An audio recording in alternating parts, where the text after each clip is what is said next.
Kenapa Prabowo dijadikan musuh bersama? Tony Rosyid.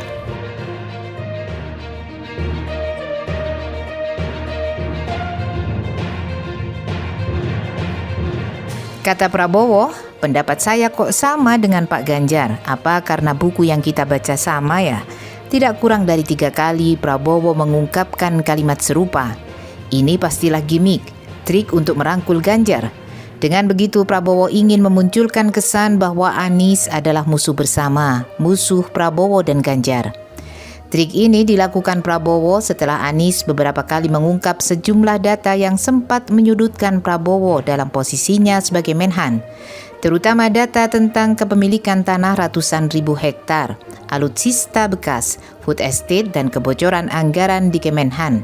Tapi sayangnya, trik ini gagal dijalankan Prabowo. Ganjar malah memberi nilai kepada Prabowo angka 5. Ganjar mengaku punya banyak indikator kenapa Menhan dinilai merah.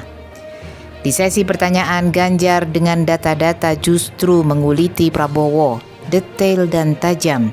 Ketika Prabowo menyatakan data Ganjar salah, maka Ganjar membuka data-data itu dan meminta kamera menzoomnya.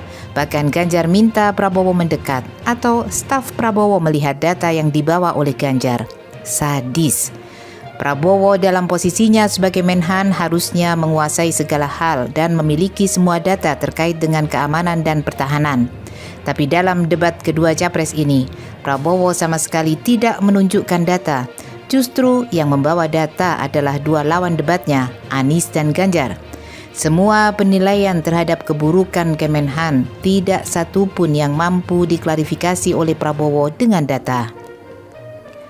Mestinya Prabowo bilang, data Anda salah, yang benar data ini. Tapi Prabowo hanya menyalahkan data yang diungkap Anies dan Ganjar tanpa menunjukkan datanya sendiri yang menurutnya benar. Ironis memang, Prabowo bilang tidak cukup waktu untuk menjelaskan dan membuka data. Prabowo menawarkan di lain waktu untuk diskusi soal ini. Ini konyol, debat itu tempat diskusi. Memang waktunya terbatas. Bagaimana dengan waktu yang terbatas, ada data yang diungkap sebagai basis argumentasi untuk menjelaskan dan mengklarifikasi tuduhan. Bukan ngajak bertemu di forum lain. Soal debat minggu malam, itu tak bisa lepas dari apa yang terjadi di lapangan. Faktanya, Prabowo memang telah dijadikan sebagai musuh bersama, tidak saja oleh pendukung Anies dan Ganjar, tapi juga oleh mereka yang muak dengan proses pemilu yang bermasalah. Sampai-sampai ada gerakan asal bukan Prabowo. Ini salah satu reaksi publik dalam mengekspresikan kekecewaannya. Mengapa mereka kecewa kepada Prabowo lalu menjadikannya sebagai musuh bersama? Ini bisa dilihat dari keputusan Prabowo migrasi ke Jokowi. Faktor bisnis sempat tercetus ketika Prabowo diwawancarai Najwa Shihab. Publik kemudian memahami bahwa migrasi Prabowo ke Jokowi yang notabene menjadi lawan bebuyutannya berlatar belakang bisnis.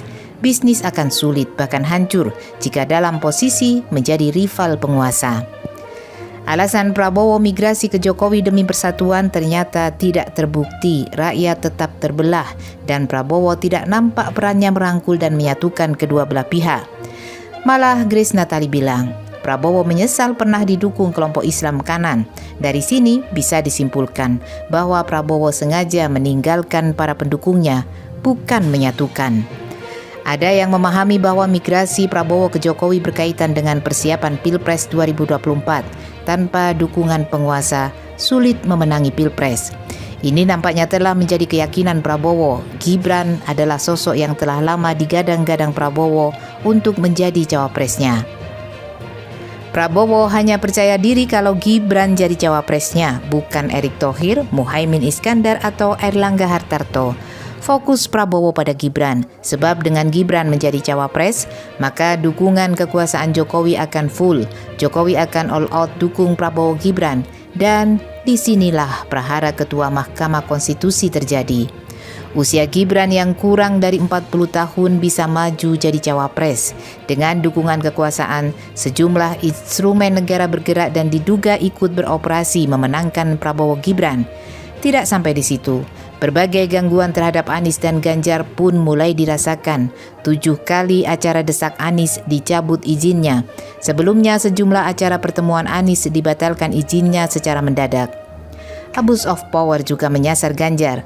Sejumlah baliho Ganjar dirusak, beberapa relawan Ganjar diintimidasi. Entah siapa yang melakukan itu. Tanyalah pada rumput yang bergoyang. Yang tidak kalah ironinya adalah money politik. Masifnya pembagian sembako dan bagi-bagi amplop kepada para pemilih, bahkan pakai sumpah segala, dirasa telah menjadi gangguan nyata untuk pilpres yang demokratis dan sehat. Belum lagi indikator-indikator kecurangan melalui penyelundupan surat suara maupun surat suara yang sudah dicoblos. Banyaknya jumlah daftar pemilih tetap atau DPT yang bermasalah. Faktor-faktor inilah yang secara natural telah menyatukan Anies dan Ganjar untuk menjadikan Prabowo sebagai musuh bersama. Boleh jadi keduanya tidak saling berkomunikasi, tidak ada kesepakatan di antara keduanya, tapi nasib sama dengan sendirinya membuat mereka bersatu. Karl Marx bilang, masyarakat bersatu karena kesamaan nasib. Dari kepentingan yang sama inilah, kata Emil Durkheim, solidaritas organik terbentuk. Dan ini terlihat dalam debat Minggu malam, karena debat pada hakikatnya mewakili situasi kebatinan dan fakta di lapangan.